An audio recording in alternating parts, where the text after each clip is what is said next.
globe lang ng globe. Yes, eto na Parin Jugi ang ating pangalawang grupo. Tambalang Go Minam at Hwang Taekyun mula sa His Beautiful naman ang i-spoke netong ating susunod na grupo.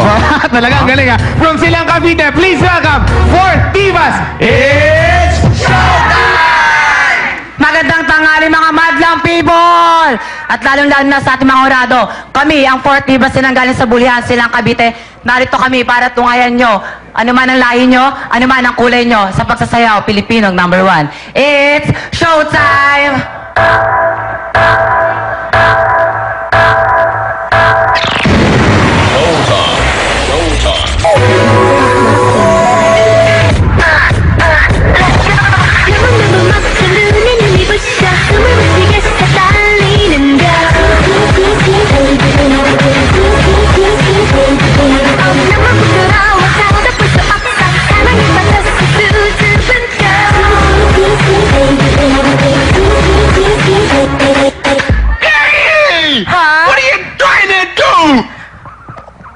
Teka, naghihintay ba kayo dito para lang makita ang A-Angel?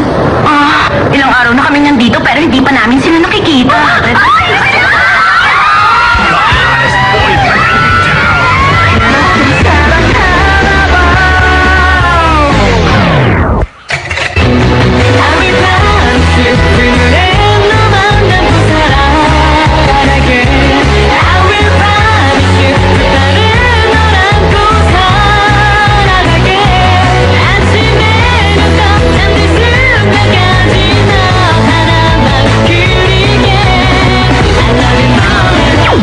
Kumusta lalamunan mo?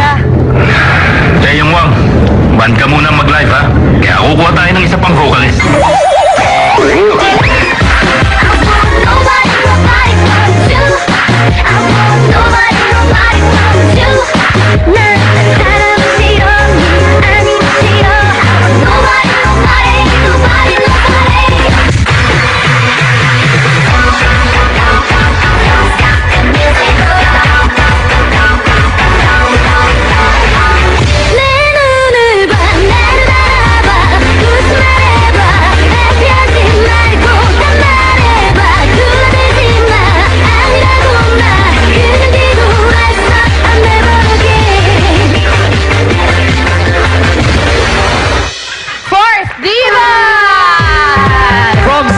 Cavite!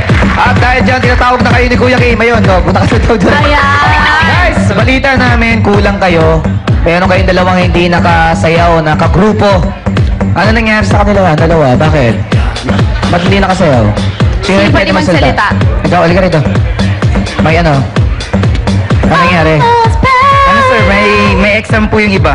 Periodical test. Kaya hindi nakapagsayaw. Isa po, may family problem. Anong problema niya?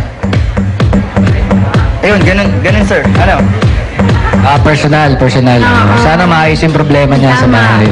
Okay ngayon, Madlang People, nagustuhan niyo ba? Kuya Kim, Juice and Daddy, pato! Madlang People! Alam ko, excited na kayo magtaas sa mga score card yung Madlang People, pero mamaya muna, trivia muna tayo. Nakikita natin ang suot na damit ng ating mga kalahok. Ang tawag dito sa damit na to ay Cheongsam. Ang Cheongsam ang pinaka-formal dress ng mga Chinese. Sa China, ang tawag dito ay Kipao. Pero ito naman ang equivalent ng Barot Saya ng mga Pilipina. Madlang People, ready na ba kayo dyan?